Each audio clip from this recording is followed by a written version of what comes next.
Hi everyone, here we've got Realme 7i and let me share with you how to turn off Hey Google option in this device. So firstly we have to, or maybe let's check if it is working. Let me say Hey Google, and as you can see it works. So now let me turn it off.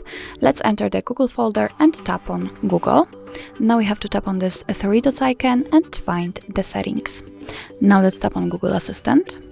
And as you can see, after scrolling down a little in the popular settings, on the very first position we've got voice match. So simply tap on it, and here we've got the Hey Google option, which is right now activated. We just checked that.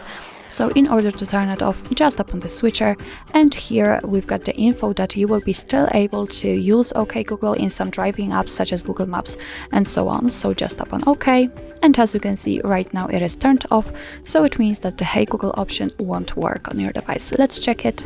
Hey Google, and it doesn't work.